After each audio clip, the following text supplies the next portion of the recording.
예수님의 기도 내용입니다. 기도이면서 예수님의 유언이죠. 예수님은 하나님이신데 하나님이신 예수님은 도대체 뭘 기도하셨을까요? 오늘 말씀이 성경 전체가 요한복음 17장으로 그냥 수렴이 돼버립니다. 요한복음 17장 하나를 제대로 해석하면 성경 전체를 이해하는 것과 똑같습니다. 매우 중요한 말씀인데, 그렇다면 이 말씀을 통해서 우리는 도대체 어떻게 살아야 될 것인가? 우리는 무엇을 기도하며 살아야 될 것인가? 방향을 잡을 수 있는 말씀이 오늘 17장 말씀이다. 이렇게 말씀드릴 수 있습니다. 자, 오늘 읽었던 우리 1절부터 8절까지의 내용이 핵심이 뭐냐면 영광이에요. 영광. 1절부터 5절까지 영광이라는 단어가 무려 5번 나옵니다. 자, 1절 보세요. 아버지, 때가 왔습니다. 아버지의 아들을 영광되게 하셔서 아들이 아버지께 영광을 돌리게 하여 주십시오. 4절 보세요. 나는 아버지께서 내게 하라고 맡기신 일을 완성하여 땅에서 아버지께 영광을 돌렸습니다. 자, 예수님께서 기도를 하시면서 자신의 모든 사역이, 자신의 모든 삶이 하나님께 영광이 되도록 간절히 기도하시고 계신 거예요. 자, 예수님의 소원은 딱 하나예요. 하나님께 영광이에요. 우리도 정말 예수님을 주인으로 모시는 삶이라면, 우리가 정말 예수님의 참 제자라면 우리도 하나님께 영광이 되는 삶을 살아야 됩니다. 또 이것이 우리의 제1 소원이 돼야 됩니다. 그런데 하나님께 영광을 돌린다. 이게 도대체 무슨 말씀인지, 무슨 뜻인지 알면서도 모르는 단어가 영광입니다. 딱히 뭐다 말하기 애매한, 알면서도 좀 추상적인 그런 단어가 영광이죠. 영광이라는 뜻이 무슨 뜻이냐? 영광이란 히브리 말로 무겁다, 묵직하다, 진중하다, 뭐 이런 의미가 있습니다. 그래서 하나님의 영광을 이렇게 마음에 좀 그리면 좋을 것 같은데, 맑은 하늘에 갑자기 먹구름이 쫙 껴가지고 장대비가 막 쏟아지더니 갑자기 비가 멈추고 먹구름은 그대로 있는데 그 먹구름 사이로 햇빛이 강렬하게 땅으로 쏟아지는 거 여러분 보신 적 있으세요? 바로 이런 것이 바로 영광이 비추는 모습이다. 이렇게 여러분들이 상상하시면 좋을 것 같아요. 자, 하나님의 영광이다 하는 것은 뭐냐? 하나님의 능력이 가시화되는 것. 다시 말해서 하나님의 능력이 우리 눈에 보일 수 있도록 나타나는 것. 이것을 우리는 뭐라 그러냐면 하나님의 영광이다. 이렇게 표현합니다. 하나님은 보이지 않으신 분이시지만, 그러나 하나님이 우리 눈으로 볼 수 있는 가시적인 하나님의 그 능력이 우리 눈으로 보여질 때 이것을 나타난 현상을 우리는 뭐라고 표현하냐면 와, 영광이다. 이렇게 표현합니다. 그러니까 성경이 우리에게 그렇게 가르쳐주고 있어요. 요한복음 1장 14절 말씀입니다. 우리 다 같이 한번 암송하시는 말씀이죠. 그죠? 한번 같이 한번 읽어보겠습니다. 시작. 그 말씀은 육신이 되어 우리 가운데 사셨습니다. 우리는 그의 영광을 보았습니다. 그것은 아버지께서 주신 외아들의 영광이었다. 그는 은혜와 진리가 충만하였다. 그때 당시 예수님 당시에는 우리 아무도 몰랐어요. 그런데 예수님께서 이 땅에 오셨고 가셨을 때 부활하신 다음에 깨닫게 됩니다. 하나님의 영광이 이 땅 가운데 계셨구나. 요한복음 2장에 보면 예수님께서 가나 혼인잔치에 참여하셔서 물을 포도주가 되는 기적을 만드시는 장면이 나오죠. 혼인잔치집에 포도주가 떨어졌습니다. 예수님께서 항아리에 물을 채워라, 그리고 연회장에게 갖다 줘라 그랬더니 물이 변하여 포도주가 됩니다. 이 장면을 성경은 어떻게 묘사하냐면 요한복음 2장 11절 말씀 다 같이 한번 읽어보겠습니다. 시작. 예수께서 이 첫 번 표징을 갈릴리 가나에서 행하여 자기의 영광을 드러내시니 그의 제자들이 그를 믿게 되었다. 사람들이 예수님을 보기에는 그냥 보통 사람처럼 보이죠. 그죠? 30살 목수 청년이에요. 그런데 이분을 통해서 물이 포도주가 되는 이 기적을 통해서 이분이 어떤 분이신가를 나타냈어요. 이분을 통해서 하나님의 능력이 나타나는 것을 사람들이 눈으로 확인했어요. 그래서 이 첫 번째 표징을 통해서 자기의 영광을 드러내셨다. 이렇게 말씀하고 있는 겁니다. 자, 영광이란 뭐냐? 보이지 않는 하나님을 추상적인 하나님이 능력으로 말미암아 눈으로 볼 수 있게끔, 하나님의 임재를 느낄 수 있게끔 눈으로 보여주는 것, 가시화되는 것을 우리는 영광, 이렇게 표현하는 겁니다. 조재현 집사님 아들 영광이는 팔자가 예수 믿어야 될 팔자예요. 오늘부터 복음을 잘 전하시기 바랍니다. 마태복음 5장에 보면은 예수님께서 이런 말씀을 하셨어요. 16절 말씀 같이 한번 읽어볼게요. 시작.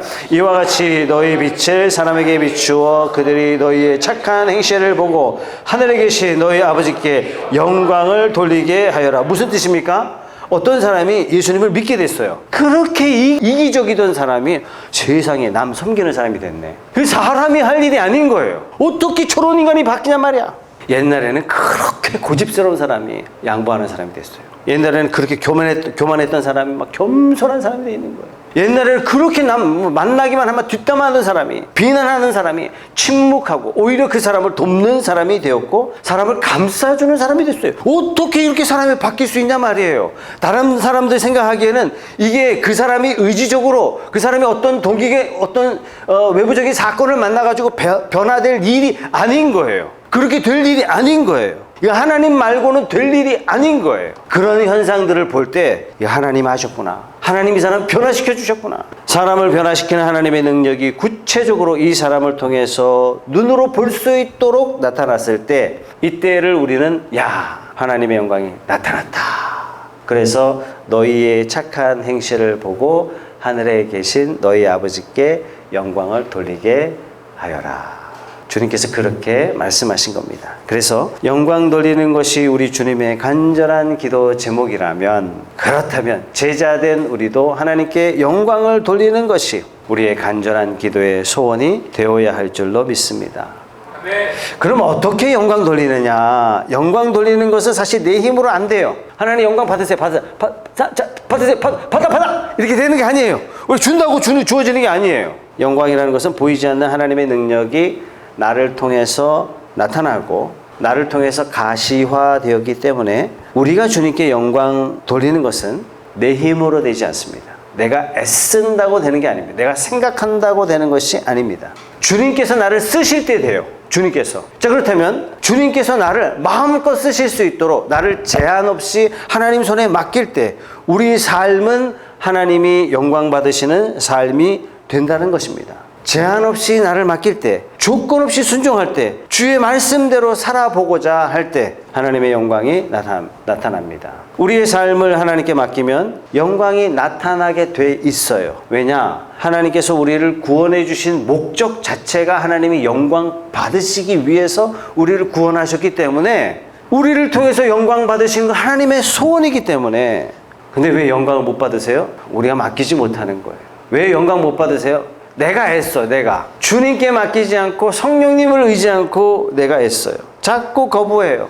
때로는 말씀이 주어졌을 때 자꾸 불순종한단 말이죠. 순종하는 걸 자꾸 뒤로 미뤄요. 하나님께 나 자신을 제한 없이 맡기게 된다면 영광 받으시는 것이 하나님의 소원이기 때문에 우리 통해서 이루어지고 우리 사용하셔서 영광 받으시고 우리 통해서 그분의 사랑이 나타나고 우리 통해서 하나님의 지혜가 나타나고 우리 통해서 하나님의 능력이 나타나는 이런 영광된 삶을 살게 되실 줄 믿으시기 바랍니다. 그렇기 때문에 하나님의 영광은 어떤 상황에 나타나냐면 대체적으로 극한 상황, 힘든 상황, 고난 가운데 있을 때, 절박한 상황 가운데 하나님의 영광이 나타날 때가 상당히 많습니다. 왜 그럴까요?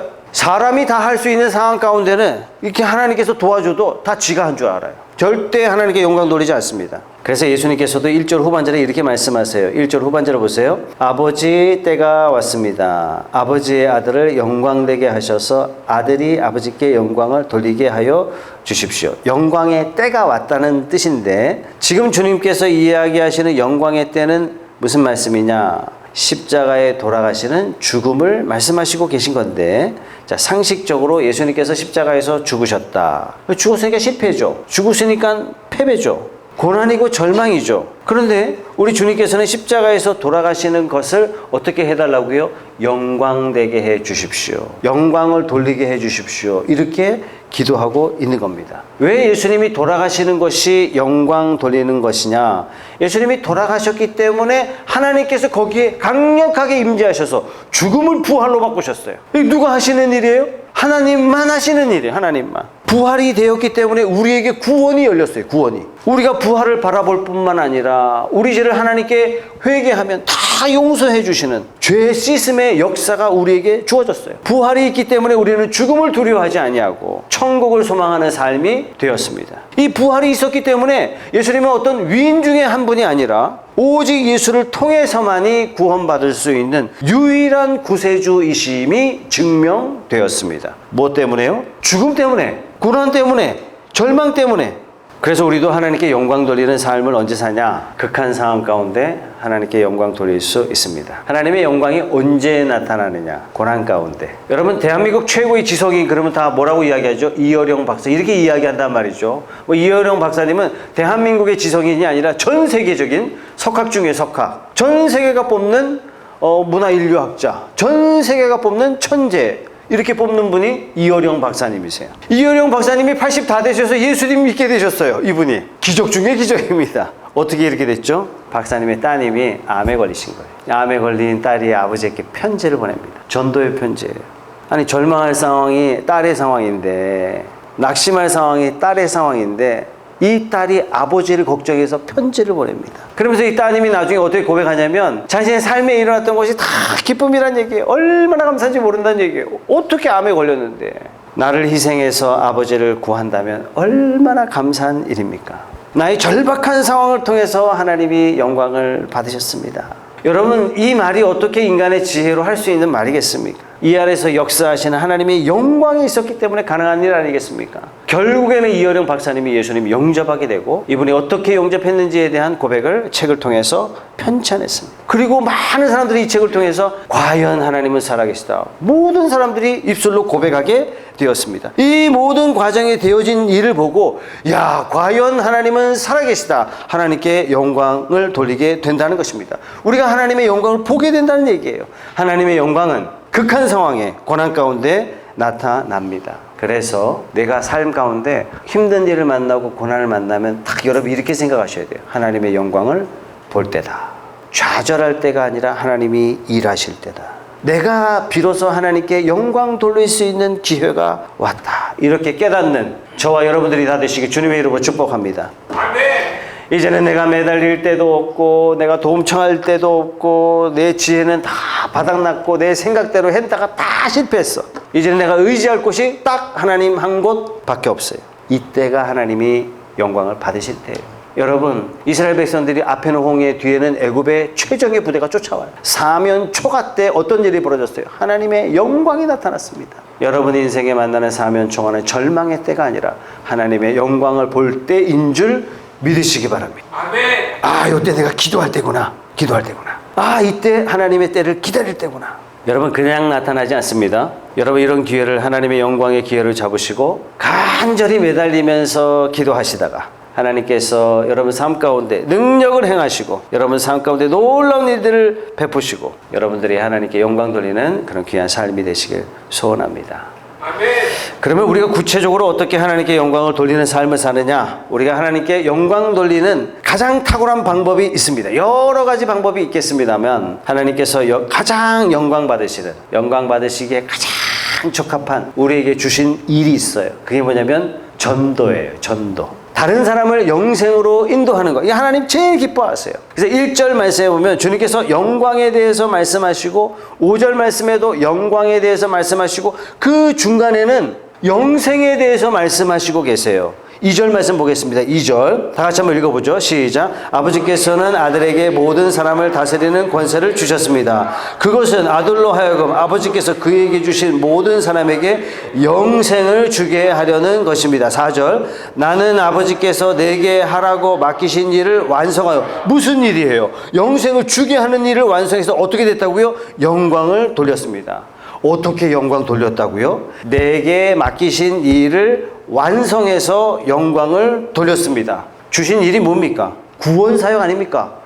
죽는 일 아닙니까? 죽는 일, 사는 일. 십자가에 죽는 일 아닙니까? 예수님께서는 내게 주신 일을 완성하였습니다.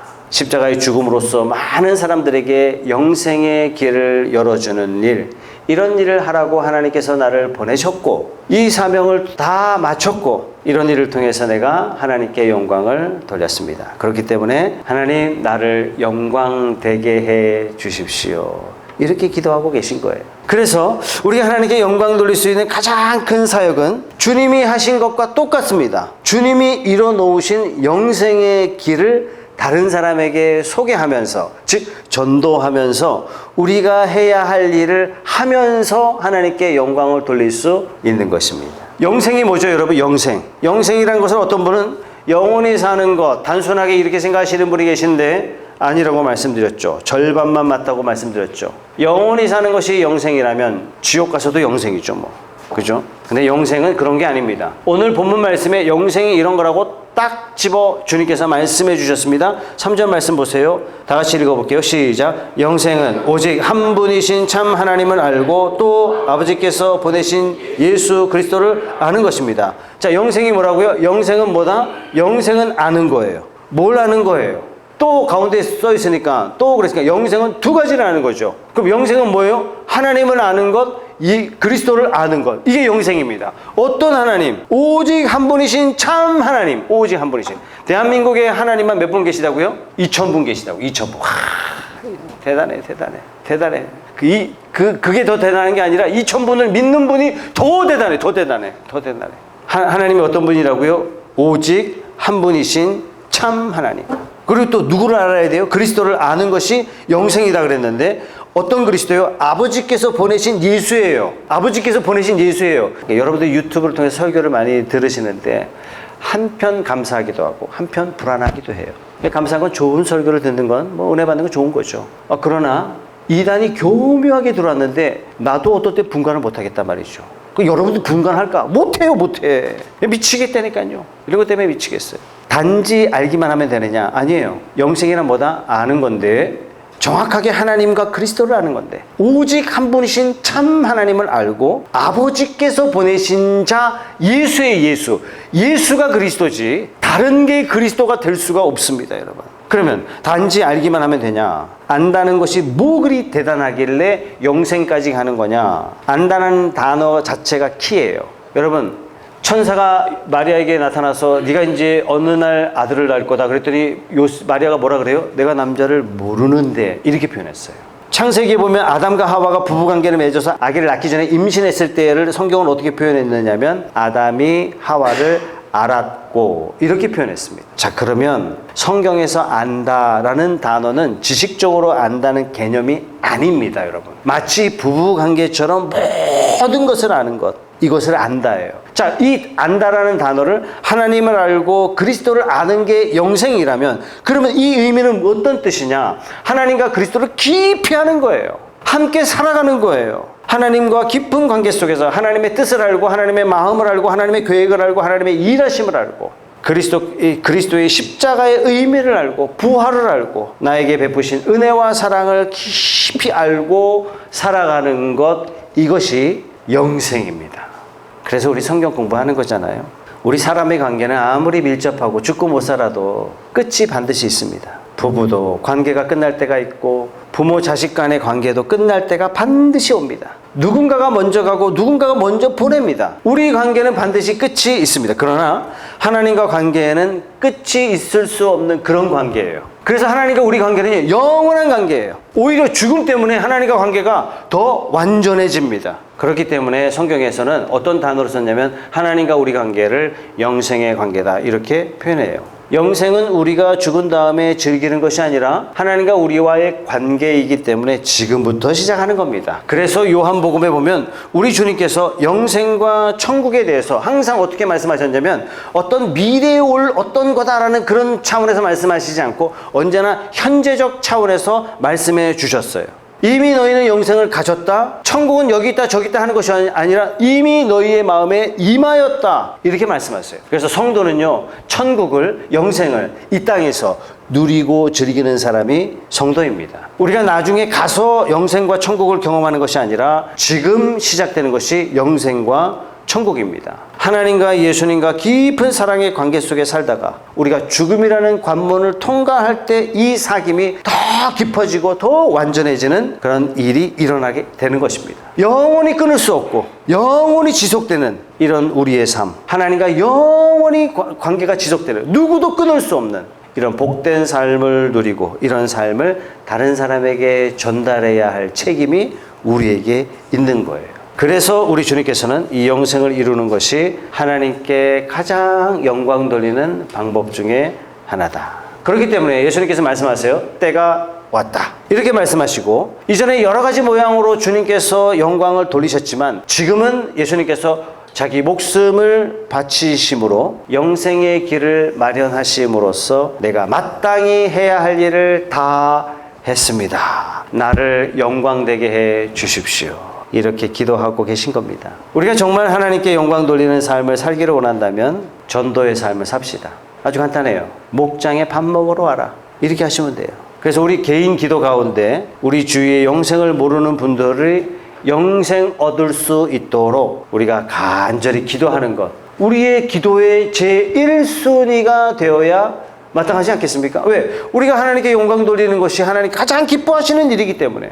그래서 저는 그런 간증을 참 많이 들었어요. 삶이 어려웠는데 전도하다 보니까 하나님께서 삶을 형통하게 해주셨다. 이런 간증들을 수도 없이 듣게 된단 말이죠. 이제는 여러분 차례예요. 여러분 차례예요.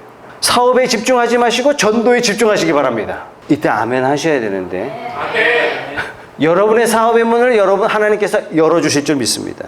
교회에서도 해야 할 일이 굉장히 많죠. 그러나 교회도 하나님께 영광 돌리는 가장 큰 방법, 가장 기뻐하시는 방법이 뭐냐? 전도예요.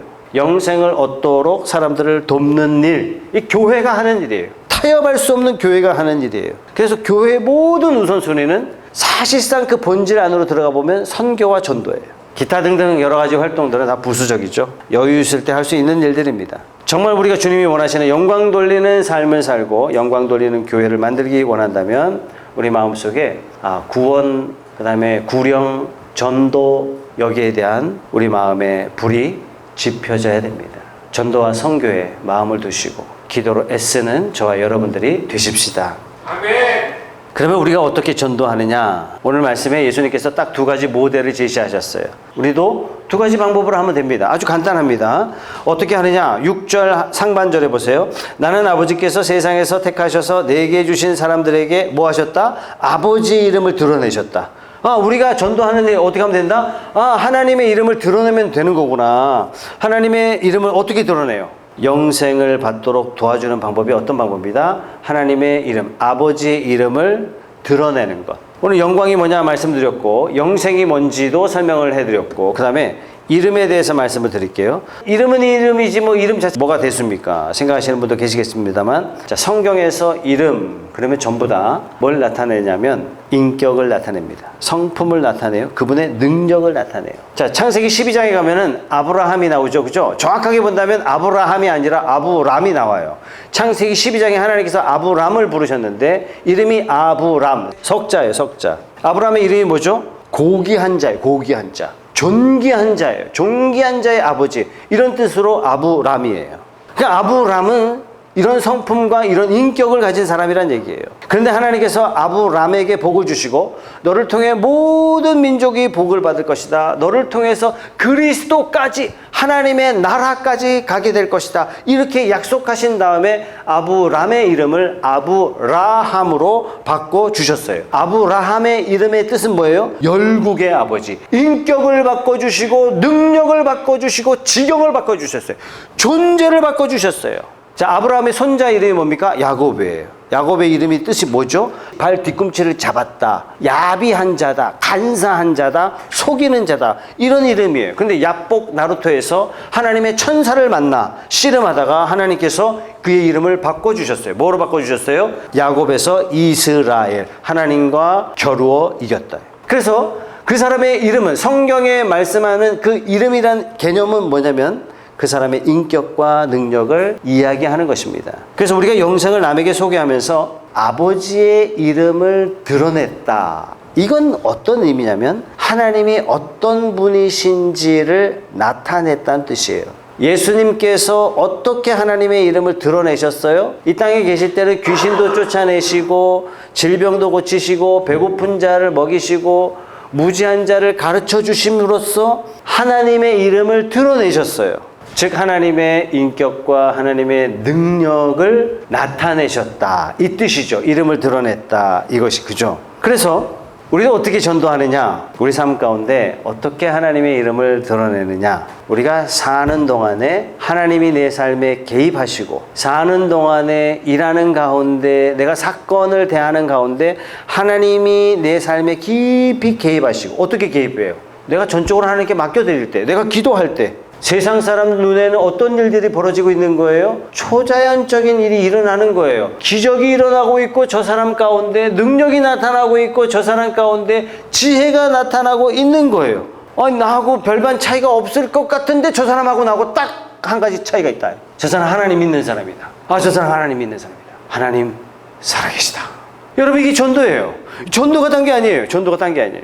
우리가 예수 안 믿는 사람에게 예수 믿으라고 말할 때 뻘쭘하잖아요. 그죠? 그리고 또 얼른 사람들이 받아들여지지 않는 것 중에 하나가, 예수 안 믿는 사람들이 전도하는 사람들 가만 보니까 별 차이를 못 느끼겠거든요. 벼랑간 나타나가지고 야 친구야 예수 믿으라 교회 같이 가자 그러니까 말은 겉으로 안 하지만, 아니 네가 믿는 하나님이 굉장한 하나님이고 뭐 네 안에 뭐 성령님이 어쩌고 저쩌고 뭐 내주한다 뭐고 이렇게 얘기하는데, 그렇다면 뭔가 나하고 좀 달라야 되는데 뭐 니캉 나캉 뭐 달라진 게 아무것도 없고 비교해봐야 별반 다를 게 없는데 내가 굳이 너처럼 믿어야 하겠냐. 말은 사람들이 이렇게 안 하지만 대체적으로 우리가 복음을 전할 때 사람들이 그렇게 거절한단 말이죠. 그래서 우리 삶 가운데 하나님을 체험하는, 하나님을 경험하는 요소가 반드시 있어야 돼요. 그래서 우리가 목장 모임 때 기도 열심히 하고 내 속에 있는 아픔과 내 속에 있는 장벽과 뭐 이런 절망들을 다 끄집어내놓고 우리가 이거 놓고 하나님께 기도해보자. 이런 결단들이 반드시 있어야 돼요. 여기서 쇼부가 안 되면 우리는 평생 전도 못합니다. 하나님 자랑할 수가 없어요. 다른 말로 하나님을 영광스럽게 해드릴 수가 없다는 얘기예요. 우리 삶 가운데 되어지지 않을 일이 되고 우리 삶 가운데 생길 수 없는 일들이 생겨나고 인간이 상상할 수 없는, 추론해낼 수 없는 그런 지혜가 생기고 사람이 할 수 없는 일들을 능력이 나타나고, 여러분 이러려면요 우리 힘으로 안 돼요. 우리가 애쓴다고 되지도 않습니다. 어떻게 해야 된다고요? 나 자신을 하나님께 전폭적으로 신뢰할 때 됩니다. 하나님께 다 맡겨야 돼요. 우리 눈으로 봤을 때는요 내가 포기할 때예요. 내가 두 손 두 발 다 들 때예요. 그래서 모세가 어떻게 기도합니까? 아말렉과 전투에서 두 손 들고 기도하잖아요. 이게 뭐예요? 항복이에요. 포기예요. 나는 아무것도 할 수 없습니다. 주님만이 하실 수 있습니다. 우리가 불신자에게 영생을 소개하기 위해서는 우리 삶에 예수님의 이름이 나타나야 합니다. 목사님 저는 체험이 없으니까 나 전도 못해요. 그러시면 안 됩니다. 이런 방법도 있습니다. 8절 말씀 다 같이 한번 읽어볼게요. 시작. 나는 아버지께서 내게 주신 말씀을 그들에게 주었습니다. 받아들였으며 참으로 알았고 또 아버지께서 나를 보내신 것을 믿었습니다. 전도할 때 능력도 지혜도 체험해 주시는데 말씀을 전했을 뿐이에요. 그랬더니 하나님께서 능력도 주시고 지혜도 체험하게 해주신다는 얘기예요. 우리 삶에 그리스도의 이름을 나타내려고 하는데 어떻게 한다고요? 능력으로 나타내기도 하지만 어떤 방법? 말로 하나님의 말씀을, 하나님의 뜻을 전하고 하나님의 사랑을 전해줄 때 하나님께서 영광을 받으신다는 얘기예요. 물론 우리 삶에 행실이 싹 다 바뀐 다음에, 형편이 싹 다 바뀐 다음에 복음 전한 다음에 얼마나 좋겠습니까? 많은 그렇게 기다렸다가는 우리는 복음 전할 기회가 한 번도 안 올 수 있어요. 또한 아무리 변하려고 그래도 사람을 감복시킬 만큼 내가 변화되지가 않아요. 우리가 알잖아요. 그죠? 또 변해도 다른 사람들이 내가 얼마나 변했는지 몰라요. 왜? 관심 없어요. 왜? 이건 영적인 변화이기 때문에 예수 안 믿는 사람들이 잘 몰라요. 그래서 교회에서는 조금만 변해도 집사님들이 당신 변했다고 막 칭찬하는데 세상 사람들은 인식할 수가 없어요. 왜? 관심 없는 분야이기 때문에. 설령 변했다 그래도 세상 사람들은요 인정도 안 해줍니다. 왜? 자기들 기준이 아니기 때문에. 그래서 우리는 내가 변하든지 안 변하든지, 내게 능력이 있든지 없든지, 내가 정말로 하나님을 믿는다면, 내가 정말로 예수님의 제자라고 고백한다면 우리는 말로 전해줘야 합니다.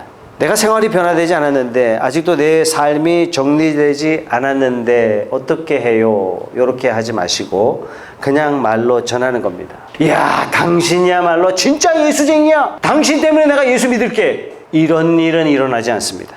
기대도 하지 마세요. 그냥 하나님께 내 삶을 맡기시고 나를 통해서 나타나시기를 그냥 기대하시고 기도하시면서 그 다음에 말로 전하는 거예요. 우리 목장에 와, 밥 먹으러 가자. 그래서 예수님께서 8절에 이렇게 말씀하시지 않습니까? 나는 아버지께서 내게 주신 말씀을 그들에게 주었습니다. 그들은 말씀을 받아들였으며 내가 아버지께로부터 온 것을 참으로 알았고 또 아버지께서 나를 보내신 것을 믿었습니다. 이게 성경책 여러분 거라면 표시 한번 해보세요. 저는 이렇게 성경 분석하는 거 굉장히 좋아하거든요. 동사만 동그라미 쳐보세요. 주었습니다. 받아들였으며 알았고 믿었습니다. 이 동사거든요. 뭘 했다고요? 뭘 줬어요? 말씀을 주었더니 말씀을 받아들였어요. 그랬더니 말씀을 알았고 말씀을 믿었다는 얘기예요. 말씀이 우리 가운데 임하심에, 그 말씀이 누구예요? 예수 그리스도예요. 어떻게 믿었어요? 예수님이 어떻게 전하셨어요? 말씀을 주었을 뿐이에요. 그랬더니 말씀을 받아들였고 말씀을 알게 되었고 말씀을 믿게 하셨다고요. 근데 받아들이게 하고 알게 하고 믿게 하는 건 누가 하는 겁니까? 성령께서 하시는 겁니다. 우리가 할 일은 뭐예요? 주는 거예요, 주는 거. 그래서 우리는 전해 주어야 하는 것입니다. 자, 오늘 예수님의 기도는 하나님께 영광 돌리는 것으로 시작합니다. 왜냐? 주님의 간절한 소원, 우리 하나님께 영광 돌리는 것이기 때문에 예수님의 기도 자체도 영광으로 시작하셨습니다. 성도 여러분, 우리도 영광 돌리는 삶을 삽시다. 가정이든 직장이든 목장이든 교회든 내 인생의 제1순위를 자녀 교육이 됐든 우리 하나님께 영광 돌리는 하나님의 이름이 드러나는 그런 삶을 살아보자. 이것이 저와 여러분의 소원 되기를 축복합니다. 아멘. 생각의 한계에서 벗어나서 제한의 한계에서 벗어나서 주님께 맡기신 삶을 산다면 말씀과 기도 가운데 살면서 하나님이 함께 하시는 하나님의 능력을 체험하는 초자연적인 삶을 살아봅시다. 우리 삶을 통해서 하나님의 지혜가 나타나고 하나님의 능력이 나타나고 하나님의 역사가 나타나기를 간절히 기도하며 소원합시다. 이런 놀라운 일들을 우리가 체험해서 우리 입이 가만히 있을 수가 없어서 만나는 사람마다 야, 하나님께서 내 삶에 어떻게 해주신 줄 알아? 하나님이 어떻게 내 삶에 역사하셨는 줄 알아? 하나님이 어떻게 내 삶에 간섭하셨는 줄 알아? 이 하나님을 증거하고 자랑하며 하나님께 영광 돌리는 그런 삶을 사시면서 여러분의 삶을 통해서 하나님이 기뻐하시는 삶이 되시기를 소원합니다. 아멘. 오늘부터 우리 적어도 5명, 6명 작정하고 기도합시다. 하나님, 이분에게 내가 하나님을 증거할 수 있는 기회를 주십시오. 하나님께 영광 돌릴 수 있는 그런 기회를 내게 주십시오. 입이 떨어지게 하시고 전해지게 하시고 이 사람들이 받아들여지게 하시고 알게 하시고 믿어지는 역사가 하나님 내 눈으로 보게 해 주시옵소서. 이것이 저와 여러분의 기도의 제목이 되셔서 저와 여러분의 삶을 통해서 영광 받으시고 저와 여러분의 삶을 통해서 하나님이 기뻐하시는 그런 복되고 아름다운 삶이 되시길 축복합니다. 아멘. 우리 다 같이 기도하겠습니다. 자리에서 일어나시죠.